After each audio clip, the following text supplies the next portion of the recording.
काल आपण पाहत होतो त्यात अफजल खानाची स्वारी निघाली आणि वाईपर्यंत येऊन पोहोचली. त्याने येताना रस्त्यात केलेले उपद्रव दोन्ही अर्थानं, लष्करी नियोजन म्हणून, हिंदूंना दहशत बसावी म्हणून, शिवाजी महाराजांच्या विरुद्ध रणनीती म्हणून त्यांनी केलेले सगळे उपद्रव, त्यातले मंदिर फोडणं असतील किंवा बजाजी नाईक निंबाळकरांचा कैद करण्याचा प्रसंग असेल, हा सगळा विचार केला.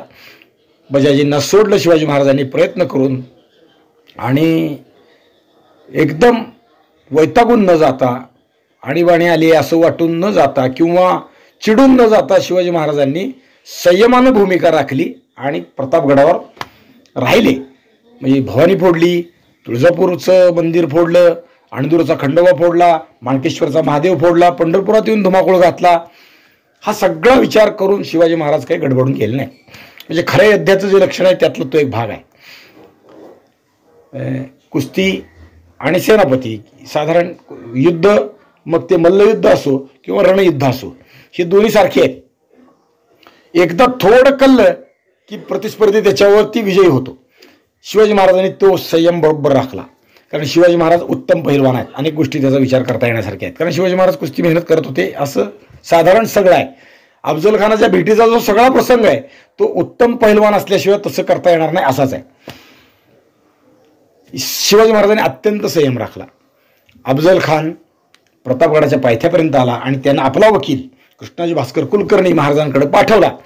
हा सगळा भाग आपण पाहिला. या दरम्यान एक वाईट गोष्ट घडली, एक दुर्घटना घडली ज्याला म्हणून. शिवाजी महाराजांच्या मंडळी, सईबाई साहेब, ज्येष्ठ मंडळी, थोरल्या पत्नी, वयाच्या 10व्या वर्षी शिवाजी महाराजांचं जे लग्न झालं निंबाळकर घराण्यातल्या, म्हणजे फलटणच्या, निंबाळकर म्हणजे पवार, माहिती आहे ना, निंबाळकरांचं मूळ नाव पवार आहे. या सईबाई साहेब साधारण 5 सप्टेंबर, नवरात्रात गेल्यात त्या, 5 सप्टेंबर 1659ला मृत्यू पावल्या. शिवाजी महाराज प्रतापगडावर आहेत आणि सईबाई साहेब राजगडावर आहेत, लक्षात ठेवा. आता त्यात मतमतांतर आहेत, विषय कमी जास्त असेल, त्यात खोलात आपल्याला आत्ता जायचं नाही आहे किंवा मतमतांतराचा विचार करायचा आहे की शिवाजी महाराज प्रतापगडावर असताना सईबाई राजगडावर होत्या की राजगडाच्या पायथ्याला शिवाजी महाराजांच्या नावानं वसलेलं शिवापट्टणम पाली हे गाव आहे, तिथं मुक्कामाला होते. म्हणजे खाली पण घर होतं, वरची हवा, ऊन किंवा वरचं वारं सोसत नाही म्हणून खाली राहत होत्या. काय दोन्ही शक्यता गृहीत धराव्यात, काही विषय नाही. जिजाबाई साहेब तिथं होत्या एवढं मात्र राजगडावर पक्क. त्यांचं निधन झालं. प्रिय पत्नी, पहिली पत्नी, म्हणजे 10व्या वर्षापासून जिच्याबरोबर आयुष्य घालवलं अशी पत्नी गेल्यावर शिवाजी महाराजांना दुःख होणं स्वाभाविक आहे. पण राजकारण असं विचित्र असतं की ते दुःख, शोक किंवा दुसऱ्या सगळ्या गोष्टी, अगदी संताप सुद्धा बाजूला ठेवून ते आपलं काम यशस्वी होण्यासाठी काम करावं लागतं. त्या पद्धतीचा विचार शिवाजी महाराज करतायत. त्यांना पत्नी मृत्यू येऊनही तिथं जाऊन तिचं अवरोधही करणं किंवा अन्य गोष्टी करणं हे शक्य झालं असं झालं नाही. तो शोक बाजूला ठेवून अफजल खानाच्या झुंजीचा विषय शिवाजी महाराज इथं डोक्यापुढं चालवत आहेत. दुःख झालं शिवाजी महाराजाला, पण त्यालाही गोष्टीला बाजूला ठेवून शिवाजी महाराज अफजल खानाच्या युद्धाचा विचार करतायत. कृष्णाजी भास्कर आला, शिवाजी महाराजांना भेटला. तुमच्या ताब्यात असते, पण तो निरोप होता की तुमच्या ताब्यात असणारे किल्ले हे सगळेच्या सगळे खान साहेबाच्या स्वाधीन करा, जावळी द्या. निजामशाहीतला तळकोकण, निजामशाहीतला तळकोकण याचा अर्थ काय? निजामशहाकडून जेव्हा युद्ध झालं तेव्हा आदिलशहानं मुलखाची वाटणी करून घेतली, त्यातला तळकोकण आदिलशहाच्या वाटणीला आलेला तो तुम्ही जिंकलाय, तो आम्हाला माघारी द्या. मुघलांचा जिंकलेला प्रदेश द्या. म्हणजे आदिलशहा कशासाठी आलाय? केवळ आदिलशहासाठी नाही, मुसलमानी सत्तेसाठी आलाय, हा त्यातला भाग आहे. मुघलांचाही जो प्रदेश जिंकलाय तो मुघलांना माघारी द्या. आमचा जो विजापूरचा आदिलशहाचा जिंकलाय तो आम्हाला द्या, आणि यासाठी तुम्ही भेटायला या. शिवाजी महाराजांनी मात्र वकील उत्तर दिलं, वकील भेटीला पाठवला. हा सगळा भाग आपण काल पाहिला. आणि या दरम्यान पंताजी काकांनी काही गोष्टी केल्यात. एकदा गेले, दोनदा गेले, महाराज साहेब भितात. त्यात काकांना अजून एक कारणच मिळालं, महाराजांची पत्नी गेली आहे त्यामुळे ते अजूनच भितात. म्हणजे पत्नी गेल्यामुळे त्यांना काय करावं समजेना, बायको गेल्याचं दुःख आहे, शोक आहे. इथं कसं यावं वाईला, तुम्ही या, तुम्ही या. आणि अक्षरशः शिवाजी महाराजांच्या म्हणण्याप्रमाणे काकांनी अफजल खानाला कलवलं आणि अफजल खान वाईला असलेला जावळीत द्यायला तयार झाला. काकांनी सांगितलं मी खानात जावळीत आणतो, आता तुमचं काम पुढंच आहे. त्याप्रमाणे खानाला जावळीत आणलं आणि मग तो रडतुंडीच्या घाटातून उतरून पार, प्रतापगडच्या पायथ्याला गाव आहे पार, पार ही रामवर्धायनीचं गाव आहे. रामवर्धायनी म्हणजे देवी भवानीचंच म्हणू आपण. हा, रामाला जिला वर दिला युद्धात यशस्वी हो, ती म्हणून ती रामवर्धायनी. ते पार नावाचं गाव आहे, तिथं ते देवीचं मोठं देऊळ आहे. मी जाऊन आलोय, मी पाहिलंय. आणि या रामवर्धायनीच्या या पार गावात खानाच्या सैन्याचा पडाव पडला, म्हणजे पारमध्ये. ती रडतुंडीचा घाट उतरून येणं म्हणजे काय आहे, फार मुश्किल आहे. वायूवरून पारला यायचं. जेव्हा आपण त्या जावळीत जाऊ ना तेव्हा ते लक्षात येतं. काकांनी अनेक गोष्टी याद केल्या. काकांनी काय केलं, काल सांगितलं, हिरे मोती जे काही जवाहीर आहे, रत्न आहे, हे शिवाजी महाराजांना आणून दिले. तसं काकांनी वकिलाचं काम केवळ काय होतं तर खानाला जाऊन भेटणं, खानाचा निरोप महाराजाला देणं, महाराजांचा निरोप खानाला देणं. जे महाराजांसाठी आवश्यक आहे ते खानापुरतं झालं, पण महाराजांसाठी आणि स्वराज्यासाठी आवश्यक आहे ते काका इथं करतात. जसं खानाला भेटले तसं खानाच्या लष्करातल्या सरदारांनाही भेटले काका. काही कारण नाही, व्यवहारानं सेनापतीची भेट झाली, संपला विषय. पण काका इतके हुशार की ते खानाच्या लष्करातल्या लोकांनाही भेटले. मग भेटीला जाताना मोकळ्या हाताने कसं जायचं म्हणून नजराने दिले, भेटीगाठी घेतल्या, त्यांना ते दिले. आणि लोकांना असं वाटायला गेलं की शिवाजीराजे एवढे थोर, एवढे सज्जन, आपण उगाचच त्यांच्या विरुद्ध आलो काय, असं मनातून वाटायला लागलं. मानसिकता बदलून टाकली सैन्याची. आणि शिवाजीराजे इतके घाबरलेत की खरंच आपण चाललोय ते बरोबर आहे असंही अनेकाला वाटायला लागलं. काकांच्या भेटीचा परिणाम आहे. मग ती पैशाची भेट असेल किंवा तोंडाची गोड बोलणं असेल, पण काकांनी हे जनमत बदलवायचं काम काकांनी केलं. आणि खानाच्या लष्करात अशी आवई उठली की आता शिवाजी महाराज इतके भेलेले आहेत की आता खानासाहेबाची भेट होणं एवढाच भाग महत्वाचा आहे. नुसतं दोघांनी भेटायचं आणि शिवाजी महाराजांना हाताला धरून खानसाहेबांनी विजापूरला न्यायचं, एवढंच. इतकं जनमत काकांनी बदलून टाकलं. आणि मग पुन्हा त्यात सुद्धा काकांनी अफजल खानाबरोबर बोलताना कृष्णाजी भास्कर त्याचा वकील याच्याशीही बोलणं केलं आणि काकांनी अफजल खानाशी बोलणं केलं. भेटीचं ठिकाण, वेळ, दिवस आणि भेटीचा सगळा तपशील ठरवून घेतला. काय काय करायचं, आपल्या दोघांचा करार होईल, आपल्या दोघांचं बसणं होईल, सगळे किल्ले तुमच्या ताब्यात देतील महाराज, तुम्ही महाराजांना भेटायचं, हाताला धरायचं, विजापूरच्या दरबारात न्यायचं. मग ती भेटीला केव्हा जायचं, दिवस ठरला. मार्गशीर्ष शुद्ध षष्ठीसह सप्तमी, म्हणजे वांगीसटीचा दिवस, म्हणजे खंडोबाचं नवरात्र ज्या दिवशी उठतं ती षष्ठी. या दिवशी षष्ठी आणि सप्तमी एकत्र होती. गुरुवार तारीख 10 नोव्हेंबर 1659 हा तो दिवस. आता तो दिवस सुद्धा शिवाजी महाराजांनी हेतुता त्या वांगीसाठीचा काढला असेल. म्हणजे खंडोबाला आपण त्या दिवशी नवरात्र उठलं, चंपाषष्ठी म्हणतो, त्या दिवशी नवरात्र उठलं की नैवेद्य दाखवतो. आता हा आई भवानीला बोकडाचा नैवेद्य आणलाय असं शिवाजी महाराजांची भावना आहे का काय कोणास ठाऊक. त्या पद्धतीने शिवाजी महाराजांचं चाललेलं आहे. दिवस ठरला, भेटीचा तपशील ठरला. काय ठरलं, दोघांनी आपल्याबरोबर आपला वकील आणि 10 अंगरक्षकासह एवढ्याच लोकांनी तंबूत यावं. तंबूचं ठिकाण शिवाजी महाराजांनी निवडलं. कुठं, प्रतापगडच्या माचीवर. रामवर्धायनीचं जे पार आहे त्या पारपासून एक रस्ता या म्हणजे किल्ल्याच्या अर्ध्या किल्ल्यावर येतो, ती माची आहे. तिथे एक मोठंच्या मोठं पठार होतं. शिवाजी महाराजांनी झाडी बिडी साफ करून तिथं तंबू उभा केला, शामियाना उभा केला आणि त्या ठिकाणी भेटीची योजना झाली. पहिल्यांदा लोकांना फार भीती वाटायला लागली, पण काका इतके महाराज भितात, महाराज तुमची धास्त खातात, भितात, इतकं भितात केलं ना की तो खरंच तिथं पण भेटायला यायला तयार झाला अफजल खान. मग बरोबर काय करावं, 10 अंगरक्षक बरोबर घेऊन यावेत, सशस्त्र यावं. भेटीच्या कलमातलं कलम आहे, कसं यावं, हत्यार घेऊन बरोबर यावं, आपलं आपलं बरं का. 10 अंगरक्षक घ्यावेत. त्यात पुढे अजून शिवाजी महाराजांची युक्ती आहे. अंगरक्षक दोघांच्या भेटीच्या वेळेस बरोबर असू नयेत. मग कसे असावेत? बाणाच्या टप्प्यावर ठेवावेत. म्हणजे धनुष्यबाणातून बाण मारल्यावर जेवढ्या अंतरावर पडतो ना तेवढ्या अंतरावर या दोघांच्या अंगरक्षकाने उभा राहायचं. केवळ महाराज, अफजल खान, महाराजाबरोबर त्याचे वकील, अफजल खानाबरोबर त्यांचे वकील, या दोघांच्या वकिलासमवेत भेट घ्यावी एवढंच ठरलं. खान तयार झाला आणि भेटीची सगळी योजना महाराजांनी तयार केल्याप्रमाणे काकांनी पार पाडली. आता यात 10 अंगरक्षक आणावे असं काही म्हणलेलं आहे. काही जणांनी 2 किंवा 3 आणावे असं म्हणलेलं आहे. मतमतांतराचा भाग आता आपल्याला चर्चा करायचा नाही. पण 10 अंगरक्षक दोघांनी बरोबर आणले हे मात्र पक्क. आणि मग ऐन भेटीचा दिवस उजाडला. आता सगळ्या गोष्टी नाही सांगत, त्याच्या आदल्या दिवशी सांगतोय. महाराजांनी अनेक योजना केल्या. त्यात पहिल्यांदा महाराजांनी काय केलं? सगळं सैन्य जे होतं आपलं ते सगळं सैन्य वेगळ्या वेगळ्या ठिकाणी या पारच्या परिसरात पसरून ठेवलं. जावळीच्या खोऱ्यात पसरून ठेवलं महाराजांनी आपलं सैन्य. म्हणजे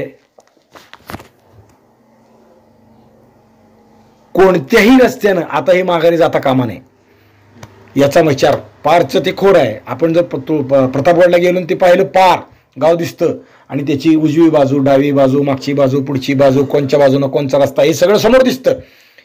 त्यावेळेस महाराजांनी प्रत्येकाला वेगळं वेगळं काम सांगितलं. त्याच्या आदल्या दिवशी रात्री महाराजांची बैठक झाली.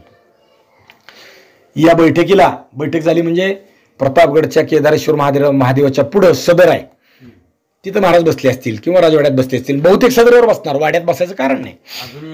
अजून आहे, नुसता कट्टा आहे. आता नवगजी म्हणतो त्याला, सदर म्हणतो, तो कट्टा शिल्लक आहे. इथं सगळ्यांची बैठक झाली. आता उद्याच्याला काय करायचं आहे या भेटीचा तपशील आहे, याप्रमाणे वागायचं आहे. आता काय करायचं आपण, ही सगळी चर्चा, उद्याच्याला कसं वागायचं, सावधता काय घ्यायची, कुणी काय काम करायचं, इथे नियोजन झालेलं आहे.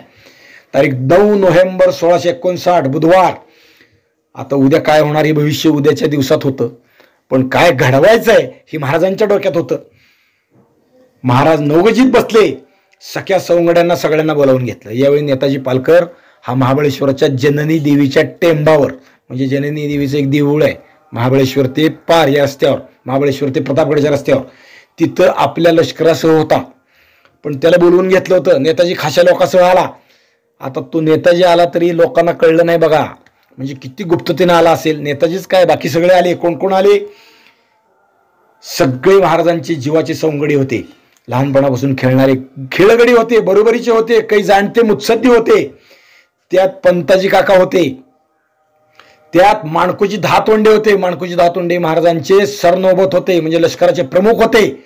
आणि त्यांचं वय झालेलं आहे म्हणून ही धोरा तरुण म्हणून नेताजी पालकरावर महाराजांनी दिलेली होती. आणि माणकोजी धातोंडे म्हणजे महाराजांच्या बरोबर होते, रिटायर झाले म्हणून घरी जाऊन झोपलेले नव्हते, ते बरोबरच होते प्रतापगडावर. आता युद्धाचा सगळा खेळ मांडताना माणकोजीचं मार्गदर्शन महाराज घेत होते. याशिवाय मोरोपंत, रघुनाथपंत आत्रे म्हणजे प्र के आत्रेंचे मूळ पुरुष, नारोपंत, सुभानजी इंगळे, सगळे मोठी मोठी माणसं आहेत. श्यामराजपंत रांजेकर हे तर पंतप्रधान होते ना शिवाजी महाराजांचे, त्याच घरातले, त्याच कुळातले. श्यामराजपंत रांजेकर हे पंतप्रधान आहेत शिवाजी महाराजांचे. जिवाजी देवकाते, सुभानजी कनखरे, पिलाजी बेलदार, बहिरजी, कान्होजी नाईक जेधे हे शिवाजी महाराजांबरोबर आहेत आत्ता. झुंजारराव मरळ, जीवा महाला संकपाळ, कृष्णाजी गायकवाड, संभाजी कोंडाळकर. एक एक माणूस एकेका वेगळ्या वेगळ्या कर्तृत्वाचा. या प्रत्येकाचे नावांचे चरित्र आपण विचार करण्यासारखी आहेत. आपण कधी कधी एक दिवसात चरित्रही सांगितलेली आहेत. कान्होजींचं चरित्र एक दिवशी मागे ऐकलंय आपण, प्रतापराव गुजरांचं ऐकलंय आपण, विषय केला. आता ती काय आहे, माझी अपेक्षा असते एका किंवा 2 दिवसात संपव, पण एवढं लांबतं ना, ठीक आहे. हा जो जीवा महाला आहे ना, हा उत्तम पटाईत आहे. पटाईत म्हणजे पट्टा चालवणारा म्हणून शिवाजी महाराजांबरोबर आहे. आता तर तो गडावरच आहे. संभाजी कोंडाळकर, संभाजी कोंडाळकर हा म्हणजे अत्यंत तगडा. जसा अफजल खान ताकदवर आहे तसा हा संभाजी कोंडाळकर ताकदवर आहे. म्हणजे ताकद, त्याच्या ताकदीचा नमुना. हा पुढे काय झाला, हा शाहिस्ते खान स्वराज्यात चालून आल्यावर हा संभाजी कोंडाळकर त्याला जाऊन मिळाला. महाराजांचा त्याचा वाद झाला काहीतरी, महाराजांनी त्याला सेवेतनं काढून टाकला, हाकलून दिला. आणि तो मग पराक्रम करायचा म्हणून शाहिस्तेखानाला जाऊन मिळाला. शाहिस्तेखानाला जाऊन मिळाल्यावर शाहिस्तेखानाने विचारलं, मला नोकरी द्या. काय नोकरी द्यावी तुला, तुझ्या कर्तृत्व काय काय तुझ्यापाशी असं नोकरी द्यावं असं. मग त्याने शाहिस्तेखानाकडे बघितलं, इकडे तिकडं ते घोडं शेजारी उभारलं होतं. ते घोडं 2 हाताने पुढचे 2 पाय आणि 2 हाताने मागचे 2 पाय असे धरले, असं हाताने धरून उभारलं, माझ्यापाशी हे आहे. हा असा संभाजी कोंढाळकर होता. आणि या संभाजीला शिवाजी महाराजांनी आपला अंगरक्षक म्हणून बरोबर घेतलाय. का? अफजल खानाच्या तोडीस तोड आहे, काही प्रसंग आला तर हा तिथं उपयोगी आहे म्हणून बरोबर घेतला. शामराज पंत पद्मनाभी म्हणजे ते बाजी जेधे म्हणजे हा कान्होजी जेध्यांचा पुत्र, हा पराक्रमी आहे. हा पण मागा पराक्रम पाहिला याचा. सिद्धी इब्राहिम, शिवाजी महाराजांच्या चरित्रात हे नाव येतं बरं का. सिद्धी इब्राहिम हा अंगरक्षक म्हणून बरोबर होता शिवाजी महाराजांच्या बरोबर. काताजी इंगळे, कृष्णाजी गायकवाड, किती किती लोक ही सगळे आता इथे जमले, महाराजांच्या शेजारी येऊन बसले. तानाजी, येसाजी कंक हे होते, नेताजी हेही बरोबर होते. सगळे रात्री येऊन बसले आणि चर्चा झाली, काय करायचं, कसं जायचं भेटीला. आणि या भेटीला जाताना कृष्णाजी बंककर नावाचे वयस्कर शिवाजी महाराजांच्या घरातले होते. घरातले म्हणजे घरात ज्याचा लहानपणापासून राबताय असे ग्रस्त होते. त्यांनी सांगितलं, शिवबा अंगाला सील करा. सील करा म्हणजे चिलखत घाल, मग भेटील जा. बघा काळजी घेणारी माणसं असल्यावर कसं असतं. मग शिवाजी महाराजांनी तो भेटीचा तपशिलात ती विषय ठेवला, चिलखत घालायचं, आपण जायचं नाही. चिलखताचे 2-3 वेगळे वेगळे प्रकार असतात. सिनेमात बघतो ते चिलखत वेगळी, सोडून द्या, ती खरं काय नाही. चिलखताचा पहिला प्रकार आहे कड्यांचं. कड्या म्हणजे उत्तम पोलाद जे असतं त्याची एक कडी म्हणजे गोल कडी, रिंग कडी म्हणल्यावर नाही लक्षात येत, लहानशी असते. किती लहान, एक पेन जाईल त्यातनं एवढीच लहान, लक्षात आली का. आणि त्या कडीला 7 कड्या एकात एक गुंतवलेल्या असतात. म्हणजे ती कडीवरून अशी सुटत खाली खाली खाली येत जातात. आणि मग त्याला इकडची डावीकडं उजवीकडं खालची, आणि खालची जे खालच्या 2 वरच्या 2 असं एकमेकात तो गुंता होत जातो. अशा पद्धतीने केलेलं चिलखत असतं ते उत्तम. कारण एखादी कडी तुटली तरी चिलखत तुटत नाही, कडी तुटतच नाही मुळात. एखादा वार चालला तर त्या करकर करकर करत अनेक कड्या छेदत जाणं तलवारीला शक्य नाही, होत नाही. पट्टा असू, तलवार असू, भाला असू, जात नाही. दुसरं पट्ट्यांचं चिलखत असतं. एक बोटाच्या एवढी पोलादाची, उत्तम पोलादाची पट्टी, आणि ती पट्टीवर पट्टी एक एक खालीवर ठेवत जायचं, आणि 2 पट्ट्या एकमेकाला कड्यांनी जोडायच्या लोखंडाऱ्या. तिसरं अखंड असतं, ते जड वागवायला होतं. म्हणजे छातीवरून पाठीवर नुसतं असं हात घालायचे बनेन घातल्यासारखं, आणि ती घातलं की कमरेला 2 बाजून बांधलं की संपतं. पण ते वागवायला जड असतं, त्यांना हालचालीला मर्यादा येतात. कारण तो पाठीला बेल्ट लावतो का नाही आपण कंबर दुखणाऱ्या माणसाला, त्याचा कडकपणा असतो, तसं होतं ते. यानं पट्ट्याच्या आणि कड्याच्या चिलखतानं तसं होत नाही. म्हणजे ही पारंपरिक चिलखतं अजूनही काही लोकांकडे आहेत, ती बघायला मिळतात. नव्या पद्धतीने आता ती बनवली जातात. शो पॅलेसला आहे. हा आपण कोल्हापूरच्या म्युझियमला पाहिले आहेत, मुंबईला आहेत, पुण्याला आहेत, म्युझियममध्ये आहेत ती. हे म्युझियमचं झालं, पण खाजगी वापरातही काही वापरात म्हणजे ज्यांच्याकडे होती त्यांनी ती घरात ठेवरक्षित ठेवली आहेत. कारण एखाद्या घरात एक आहे असं ती पाहायला मिळतं. आपण गेलो तर पाहू शकतो, कारीला आहे ती. शिवाजी महाराजांना सांगितलं चिलखत घाला. बहुतेक शिवाजी महाराजांनी कड्याचं चिलखत घातलं असावं, कारण पट्ट्याचं किंवा अखंड असणारं घातलं तर हालचालीला मर्यादा येते, समोरचा माणूस ओळखू शकतो. म्हणून तो विचार करू आपण. आणि मग काय काय करायचं याची योजना महाराजांनी केली. चिलखत घालून जायचं हे काय. 10 अंगरक्षक कोण घ्यायची त्यांची नावं सांगितली. नावं काय सांगितली, कोण कोण, हेच 10 जण. संभाजी कावजी कोंढाळकर म्हणजे संभाजी कोंढाळकर, जीवा महाराज संखपाळ, सिद्धी इब्राहिम, काताजी इंगळे, कोंडाजी कंक म्हणजे हा येसाजी कंकाच्या भावकीतला आहे. स्वतः येसाजी कंक हे दुसरे, कृष्णाजी गायकवाड, सूरजी काटके, विसाजी मुरंबक, संभाजी करवर, अशी 10 लोक शिवाजी महाराजांनी अंगरक्षक म्हणून बरोबर घेतले. ही 10 लोक म्हणजे अत्यंत शूर, चपळ, पट्टा चालवणारे किंवा वेगळे वेगळे हत्यार चालवणारे, वाघा इतके शूर आणि चपळ, निष्ठावंत महाराजांवर तेवढेच होते. निष्ठावंत म्हणजे अंगरक्षक कसा असावा, ज्याचा अंग राखायचा आहे त्याच्यावर त्याची निष्ठा पाहिजे, नाहीतर निष्ठा नाही. आणि मग काय होतं, मग इंदिरा गांधी सारखं होतं, अंगरक्षकांनीच गोळ्या घातल्या ना. अंगरक्षक विश्वासू किती असावं लागते ते शिवाजी महाराजांच्या चरित्रात पाहायचं. हे 10 होते ना, नुसतं अंगावर चिलखत घातलं हा एक भाग झाला, पण हे 10 अंगरक्षक म्हणजे शिवाजी महाराजांचं 10 पदरी चिलखत होतं. एक एक अंगरक्षक 100-100 भारी होता, सामान्य गोष्ट नव्हती. म्हणजे 10 चिलखत घातली आणि लोखंडाचं हातलं वेगळं, असं शिवाजी महाराजांचं आहे. पंताजी काका तर बरोबर जाणारच होते, वकीलच होते. किंबहुना महाराजांनी त्यांना आधीच पाठवलं. भेटीची वेळ सुमारे सकाळी 10 वाजताची ठरली. आताच्या गाड्याला सांगतोय, प्रहराच्या हिशोबात तेव्हा वेळ ठरली.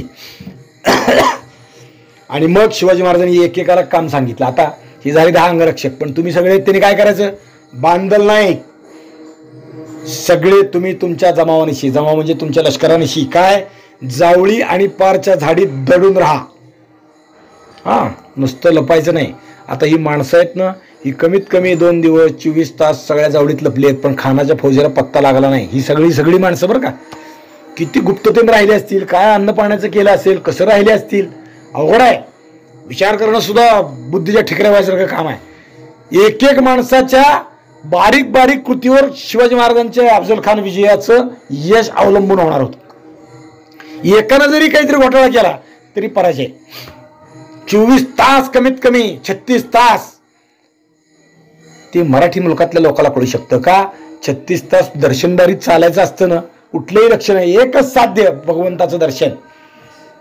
तसं एकच साध्य उद्या अफजल खानाचा फाडशा, ते आपल्याला कळू शकतं. ती लपून राहिली. बांदल नाईक, तुम्ही जावळी आणि पारच्या भागात लपून राहा. कान्होजी नाईक म्हणजे जेधे, तुम्ही आणि बाजी सर्जेराव जेधे म्हणजे तुमचा पोरगा, यांनी पारच्या वाटा रोखा. पारवरून वर येणारा रस्ता तुम्ही बंद करा. खानाचे लष्कर पारात आहे, ते डोंगर चढून वर येईल, काहीतरी झालंय कळलं की यान गोंधळ घालेल, ती तुम्ही रस्ता बंद करायचा. तुम्ही बाकी काय करायचं नाही. ज्यासी जे काम दिले त्याने ते चोख करावे. येत आहे आपल्या संप्रदायात ते आहे. आपण वारीत आळंदी पंढरपूर चालत येतो, देहू पंढरपूर असेल, पैठण पंढरपूर असेल, काही असू द्या, पण ज्याला जे काम दिलंय ना ते करतो. कुणाला सांगितलेलं असतं फक्त राहुट्या टाक, तो तेवढंच करतो.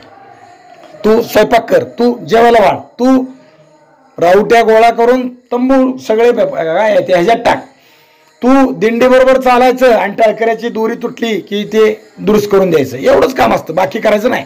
ज्यासी जे काम दिले त्याने ते चोख करावे. असं केलं तर दिंडी नीट चालते. ही दिंडी स्वराज्याची आहे. ही असं आहे, प्रत्येकाचं काम ज्याने त्यांनी करायचं. कदाचित डोंगर चढून वर येईल तर चढून न देणे, वर येऊ देऊ नका. हैबतराव आणि बाळाजी नाईक शिळमकर, तुम्ही बोचेघळीत राहा. तिथनं एक रस्ता बोचेघळीतनं बाहेर जातो, तो रस्ता तुम्ही बंद करायचा. खानाच्या लष्कराला तुम्ही चढू द्यायचं नाही बोचेघळीतून. नेताजी पालकर, तुम्ही जन्नी देवीच्या टेंबापाशी महाबळेश्वरापाशी राहा. खानाचं लष्कर तिकडे जाऊ देईल, जायचं नाही. मग काय करायचं, इशारा झाला की सगळ्यांनी एकच काम करायचं, खानाच्या लष्करावर तुटून पडायचं, बाकी काही करायचं नाही. मोरोपंत पिंगळे त्यांना जागा दिली. शामराज पंत, तानाजी, बाबाजी भोसले, मारणे, डोहार, पासलकर, त्र्यंबक सूर्याजी, ढमाले, सगळ्या सरदाराला जागा सांगून दिल्या. तुम्ही कुठं राहा, तुम्ही कुठं राहा, काय काम करा. काम सगळ्याला एकच होतं, काय, कापा, तोडा, संपवा, बाकी काय भानगड नाही. नाकेबंदीच खानाची केली. चारी बाजूनं खानाचा रस्ता बंद करून टाकला.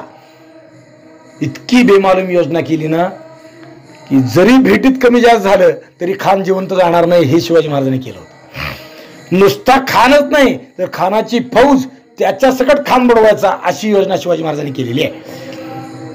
अजून एक गोष्ट शिवाजी महाराजांनी सगळ्या लष्कराला सांगितली, काय, गनिमापैकी जो कोणी हत्यार खाली ठेवेल त्याला मारू नका. धर्मराज्य म्हणतात ते हे, शिवाजी महाराज म्हणतात ते हे, रामराज्य म्हणतात. जो हत्यार उचलेल त्याला ठेवू नका आणि जो हत्यार ठेवेल त्याला मारू नका. शिवाजी महाराज असे आहेत, जो शरण येईल त्याला माय मारायचं. या म्हणजे भारतभूमीचा तो इतिहास आहे. आम्ही शरण आलेल्यांना मारत नाही. बिभीषण शरण आला, वानरांनी शंका व्यक्त केली होती की बिभीषण शरण आलाय पण तो रावणाचा भाऊ आहे, इथून गुप्त काहीतरी सांगेल. रामराजाने सांगितलं नाही, तो शरण आलाय, आम्ही त्याला शरणागती देणार. अगदी कृष्णचरित्रात आहे बघा, शरण आलेल्याला कृष्णाने नाही. शिवाजी महाराज तेच आचरण करतात. जो शरण येईल त्याला मारायचं नाही, पण जो हत्यार चालवेल त्याला ठेवायचं नाही. आणि मग पुढच्या योजना सुरू झाल्या. म्हणजे सकाळ उजडली, आता पुढं सकाळ उजडली आणि मग खानाच्या भेटीच्या योजनेच्या हिशोबानं पंताजी काकाला शिवाजी महाराज किती दक्ष आहेत लक्षात ठेवा.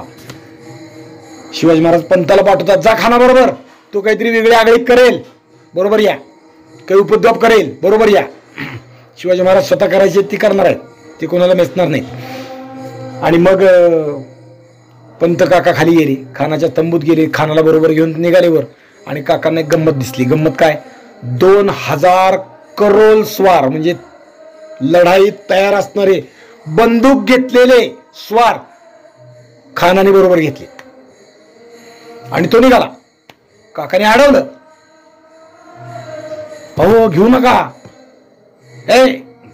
मी काय करणार नाही म्हणले, मी घेणार, माझ्या बरोबर जिथं जाईल तिथं हे असतात, म्हणजे माझी खाशी तुकडी जाई, हुजुरातीची फौज जाई, असं अफजल खानाचं वर्तन. अफजल खान ऐकेच ना.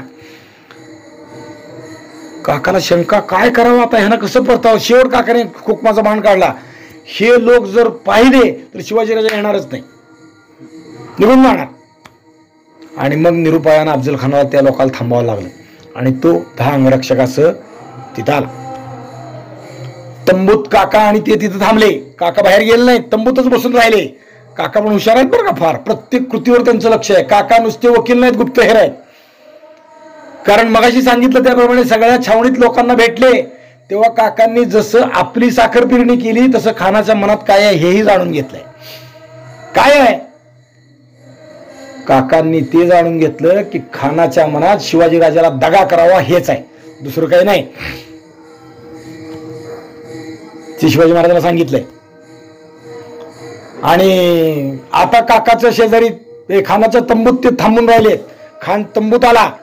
इतका उत्तम तंबू शिवाजी महाराजांनी उभा केला की खान तंबू पाहून जसा गारुडी नागाला खेळवतो, नाग गारुड्याच्या त्या पुंगीला हलतो, तसा खान झुलायला लागला तंबू पाहून. तंबू पाहायला खान अचंबितच झाला. अशी सदर तर आमच्या बादशाला आणि वजीरालाही नशीब नाही, वजीरन बादशालाही नशीब नाही.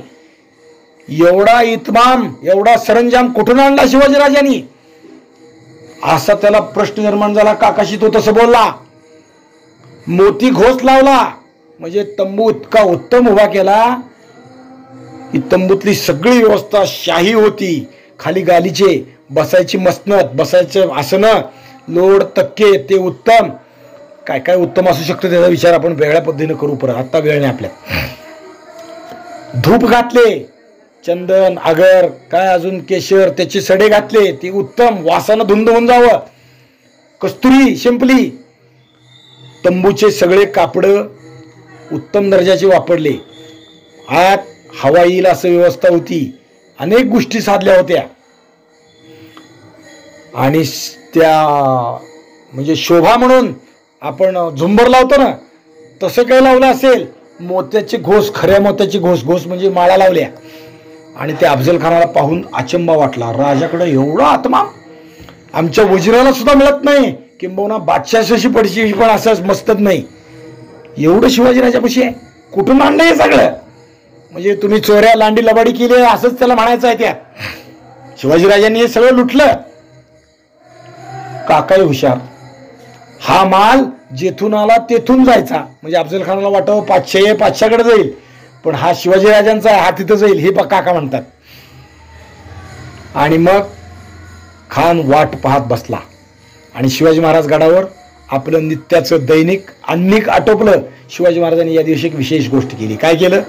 त्यांनी वरच्या महादेवाला रुद्राभिषेक केला. अभिषेक केला स्वतः महाराजांनी उपस्थित राहून, सोहळ्यात उपस्थित राहून महादेवाची पूजा केली. आणि महादेवाची पूजा करून महादेवाच्या दारात महाराज बाहेर पडले, कपडे घातले. शिवाजी महाराजांनी यावेळी ज्या केलेल्या गोष्टी आहेत ते धर्मकारणाच्या आहेत, पण हेतुतः मानसशास्त्राच्या काही गोष्टी आहेत. म्हणजे गडावरच्या नाही, खालच्या सांगतो. मुद्दामून शिवाजी महाराजांनी उशीर केला. उशीर केला की वाट बघणारा मनुष्य अस्वस्थ होतो. पहा 10 वाजता येतो म्हणून एखाद्याला सांगितलं आणि 10 वाजता नाही आलं की 10 वाजले, 10:05 झाले, 10:20 झाले, 10:15 झाले. जेवढी वेळ पुढे जाईल तेवढा तो मनुष्य अस्वस्थ होतो, त्याचं मनस्वास्थ्य बिघडतं. ते शिवाजी महाराजांनी इथे केलं. अफजल खान उतावळा व्हायला पाहिजे, ते शिवाजी महाराजांनी इथे केलं. 4 घास खाल्ले म्हणजे थोडंच दूध भात खाल्ला असं म्हणू आपण. शब्दशः अन्न वेगळं धरा. दूध भात खाल्ला का मितकूत भात खाल्ला का अजून तूप भात खाल्ला विषय सोडून द्या. 4 घास खाल्ले, कारण उपाशी पोटी गेले की पोटातली कलकल मनस्वास्थ्य बिघडवते आणि जास्त खाल्लं की झोप येते, म्हणून थोडंसंच खाल्लं. आपण परीक्षेला जाताना काय करतो पहा, हां दूध भात खातो किंवा पोळी खाईल, पण एक खाईल, थोडी खाईल, झोपही येणार नाही आणि पोटात आगही उसळणार नाही, एवढंच खाल्लं असा त्याचा अर्थ. आणि मग महाराजांनी कपडे केले, अंगावर कपडे घातले. काय काय घातलं? रोजचे महाराज वापरत होते ते, फारसं वेगळं काही नाही. काही कपडे घालण्यापूर्वी महाराजांनी अंगरखा घालण्यापूर्वी चिलखत घातलं. मग चिलखत अंगरख्यातून दिसेल म्हणून वर रुईदार बंडी. रुईदार बंडी म्हणजे कापसाचं, आपण थंडीत घालतो ना स्वेटर, तसं कापसाचं मध्ये घातलेले दोन्ही बाजूनं कापड लावलेली बंडी शिवाजी महाराजांनी घातली. आजच्या परिभाषेत सिनेमात पॅडिंग पॅडिंग म्हणतो, म्हणजे अंगरखा घालण्यापूर्वी छातीत तगडी दिसावी, माणूस तगडा दिसावा म्हणून ते स्पंजचं एक पॅडिंग मिळतं, तसं पॅडिंग केलं महाराजांनी. ते घातलं. डोक्याला जिरेटोप घालण्यापूर्वी आतही डोक्याला शिरस्त्राण घातलं, म्हणजे डोक्याचाही विचार, तो खान आहे, तो काही करू शकतो, त्याचा विचार महाराजांनी केला. डोक्याला ते घातलं. मग त्याच्यावर नेहमीचा मंदिल बांधला, अंगरखा घातला, दस्ते घातले. दस्ते म्हणजे जिथं मनगट असतं ना तिथं एक धातूचं लोखंडी लोखंडी किंवा इतरही असू शकतं, ते ज्याला आपण कवर म्हणतो आजच्या भाषेत, ते म्हणजे मनगटापासून वरच्या कोपरापर्यंत संरक्षण होण्यासाठी एक शिरस्त्राणातला भाग आहे किंवा चिलखताचं सारखं असतं, तर त्याला म्हणायचं दस्ते. तसले दस्ते घातले. आणि शिवाजी महाराजांनी इथं हुशारी म्हणजे ती मुळात अनेक गोष्टी लक्षात घेतल्या. एका दस्त्यात बिछवा घातला. बिछवा म्हणजे लहानसं जंब्यासारखं शस्त्र, आजच्या परिभाषेत सुरीसारखं म्हणू आपण त्याला. बिछवा घातला, विंचवाच्या नांगीसारखं. बिछवा म्हणजे विंचू, बिच्छू, विंचवाच्या नांगीसारखं असणारं वाकडं असणारं शस्त्र, त्याला म्हणायचं बिछवा, लहान असतं. ते एका अस्तनीत घातलं. अस्तनीत म्हणजे बाहीत, ते घातलं. आणि डाव्या हातात वाघनखं घातली. ती वरून दिसत नाही, नुसते अंगठ्या असल्यासारखं दिसतात, आतली नखं दिसत नाहीत. आता वाघनकाबद्दल वाद प्रवाद आहेत, वापरली नाही वापरली अनेक गोष्टी आहेत, त्याच्यात आपल्याला शिरायचं नाही, पण ते घालून महाराज निघाले. आणि मग दुर्वांना स्पर्श केला. ही शुभ लक्षण आहे. पहिल्यांदा तर महादेवाची पूजा केली सकाळी, दुर्वांना स्पर्श केला, आधी अन्न खाल्लं. बाहेर पडताना अंगावर थोडा केशराचा शिडकावा केला. नुसती पांढरी सफेद वस्त्र घालणं हे धर्मशास्त्रानं संमत नाही. आपल्या धोत्राला खाली काठ असतो, त्यामुळे सफेदपणाचा बाज मोडतो, त्याचा एक रेग असते ना सगळ्याला, मग तो रंगीत असेल, हिरवी असेल, निळे असेल, काळे असेल, पण असते. पण नुसती पांढरी वस्त्र घालू नयेत. अजून त्यात एक गोष्ट असते, आपण धोतर नेसतो त्यात बिनकाठाचंही धोतर नेसतं, ते संन्याशानं वापरावं किंवा ते वेगळ्या कामासाठी असतं, ते रोज वापरायचं रोज काम नाही, केवळ 10वा 12वा आईवडील गेल्यावर वगैरे जे लोक करतात त्यावेळेस बिनकाठाचं वस्त्र वापरायचं असतं. त्यावेळेस सगळ्याला ते नाही धर्मशास्त्रानं, म्हणजे धोतर सुद्धा त्यासाठी, त्यामुळे काठ असतो. आता काही लोकांना काहीच कळत नाही, बिनकाठा पदराचं उपरण घेऊन जातात, घ्यायचं नाही कधी, म्हणजे ते असं असभ्य नाही, ते अशौच आहे, थोडक्यात कळलं ते असं आहे. शिवाजी महाराज केशराचा बारीक शिडकावा केला अंगावर, का नुसती श्वेत वस्त्र आहेत म्हणून, त्याचा तो हे मोडण्यासाठी. आणि महाराज निघाले. निघण्यापूर्वी अजून एक गोष्ट महाराजांनी केली. एक सवत्स धेनू आणवली आणि ती एका ब्राह्मणाला दान दिली.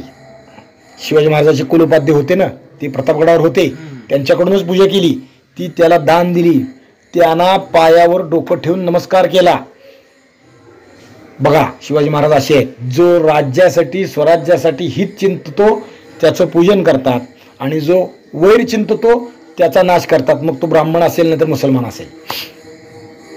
खाली आल्यावरती तो पुढचा भाग आहे, थोडक्यात आपण तो जाणार आहे. आणि मग महाराज गडावरून निघाले. प्रतापगडावरून पायऱ्या उतरायला लागले, खाली निघालेले. सगळं प्रतापगडावर असणारे जे मराठी लोक आहेत ना, सैन्य आहे ना आपलं, शिवाजी महाराजांचं स्वराज्याचं सैन्य आहे, ते शिवाजी महाराजांच्या दर्शनाला तिथं उभं राहिले रस्त्यावर. आता महाराज प्रसंग म्हणजे मोठा विचित्र पडला. भेटीला चालले शिवाजी महाराज, अफजल खानाच्या भेटीला झाले. त्यावेळेस ते एक वाक्य आधी बोललेले आहेत.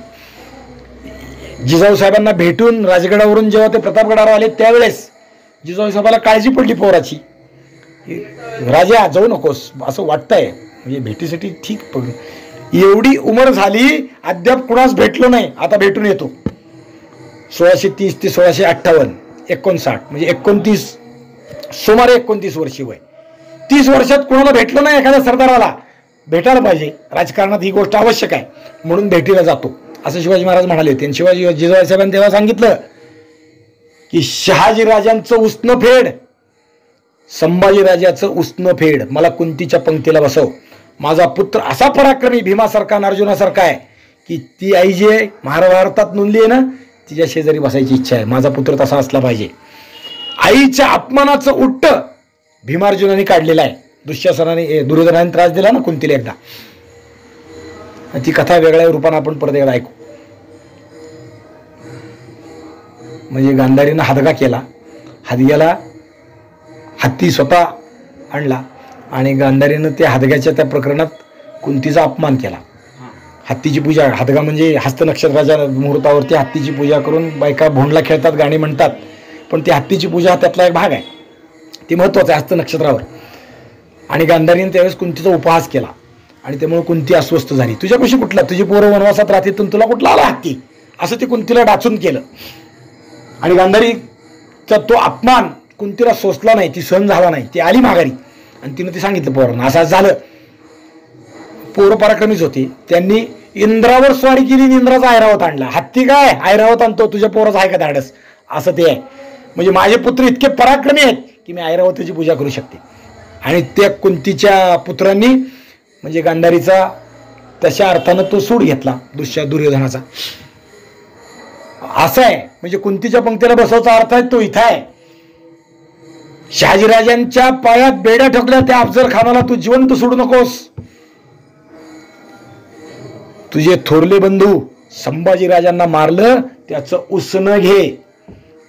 आई असावी तर अशी, नाहीतर पोरग घरात झाकून ठेव. जिजाऊ साहेब आहेत ते असे आहेत, करारी आहेत. पोराला युद्धाला पाठवणारी आई विरळ असते, ती क्षत्रिय माताच असू शकते. क्षत्रियाचं ते ब्रीद आहे. अजूनही राजस्थानात पहा, पोरग लष्करात भरती करायचं म्हणलं की आईला हुरूप येतो. आईला असं वाटतं की माझं स्तन्य म्हणजे माझं दूध आज खऱ्या अर्थानं कामी येत आहे. आज हा पोरगा युद्धाला चाललाय. लहानपणापासून तुला घातलेले संस्कार आणि पाजलेलं दूध यासाठीच पाजलं की तू युद्ध करावंस. जिजाऊ साहेब ते आहेत. जिजाऊ साहेब सगळे आहेत. संस्कार करणाऱ्या उत्तम माता आहेत, उत्तम राजा घडवणाऱ्या माता आहेत. एक नाही दोन राजे त्यांनी घडवले आहेत, संभाजीराजे आणि शिवाजीराजे. शहाजीराजांच्या पराक्रमाला फुंकर घालणारी उत्तम धर्मपत्नी आहे. राजांच्या बरोबरीनं त्यांना सहकार्य करणारी धर्मपत्नी आहे ती. अर्धांगिनी ज्याला म्हणावं तसं ती आहे. शहाजीराजांनी 2दा पराक्रम केला ना, 2दा स्वराज्याची उभारणीचा प्रयत्न केला. अपयश आलं. हा यश अपयश भगवंताच्या ह्याची इच्छेचा भाग आहे. पण त्या दोन्ही वेळी पत्नी म्हणून त्यांनी विरोध केला नाही. उलट शहाजीराजांच्या बरोबरीनं त्यांना मदत केलेली आहे, बरोबर राहिलेली आहे. विचार विमर्श केलाय.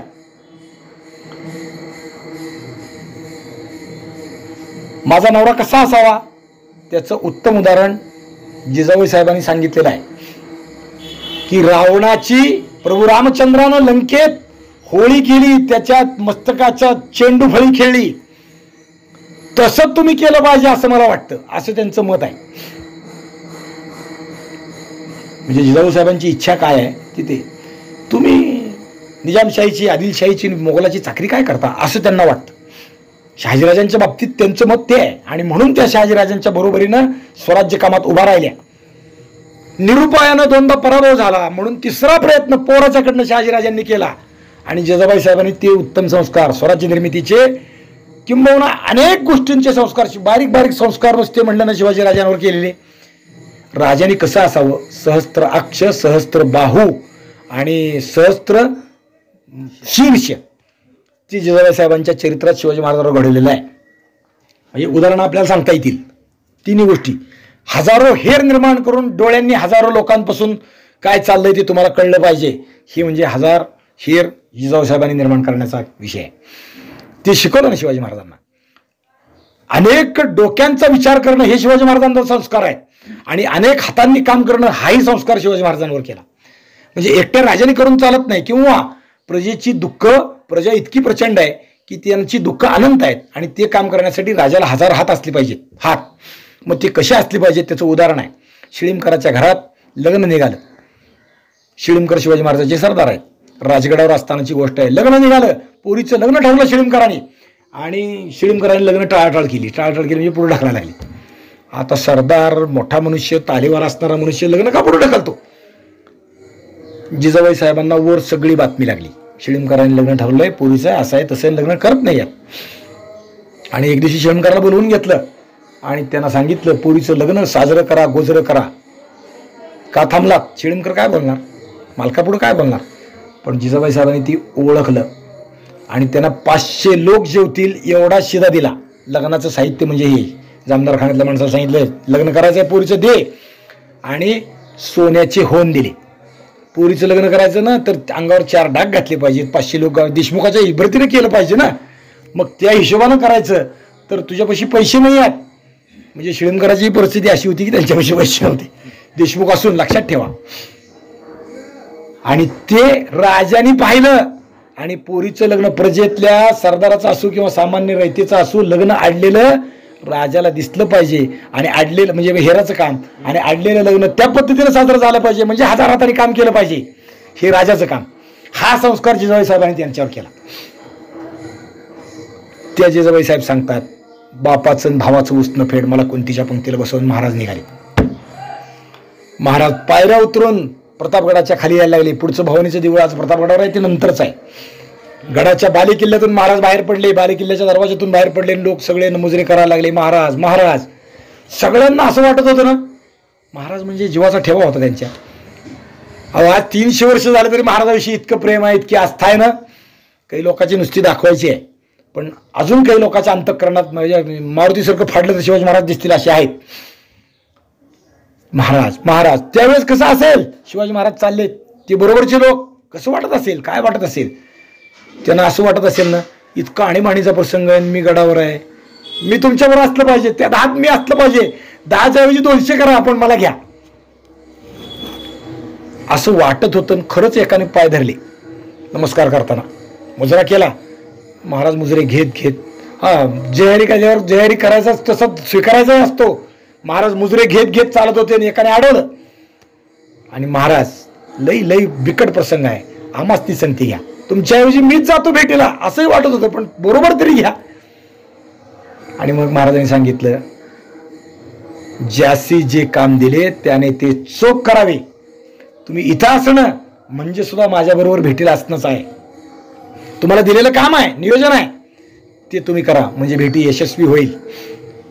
आमच्या सांगाती जे ठरले तेच येतील, बाकीच्याने येऊ नये. तुम्हाला सांगितलेलं काम तुम्ही करा.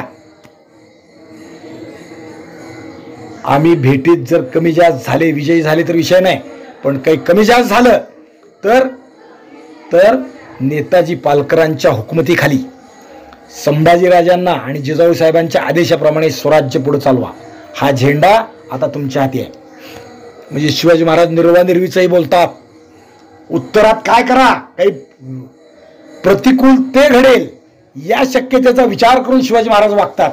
म्हणजे आजच्या परिभाषेत ए प्लॅन आहे शिवाजी महाराजांना खानाला भेटायचा आणि मारायचा, पण बी प्लॅन आहे, भेटीत अपयश आलं तर काय, तसा सी प्लॅन पण महाराजाचा आहे.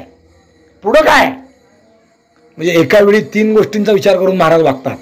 खान बुडवायचं आहे पक्कच आहे, पण मी मेलो तर संभाजीराजांना गादीवर बसवा, माझ्या माघारी त्यांच्या नावानं चालत राहा. शिवाजी महाराज असे आहेत. आणि शिवाजी महाराज भेटीला निघाले. ते खाली आले. आता बाकीचा भाग आपण उद्या पाहू. प्रत्यक्ष भेटीचा विषय आज संपवा अशी इच्छा होती, पण उद्या वेळ आहे, उद्या घेऊ. अजून कोणी अफजल खान भेटीला ऐकायला इच्छुक असतील ते उद्या येतील आणि बाकीचा भाग उद्या घेऊ. पुंडली कवरदेव हरी विठ्ठल श्री ज्ञानदेव तुकाराम पुंडली कवरदेव हरी विठ्ठल श्री ज्ञानदेव तुकाराम. माऊली ज्ञानेश्वर महाराज की जय. तुकाराम महाराज की जय. छत्रपती शिवाजी महाराज की जय. धर्मवीर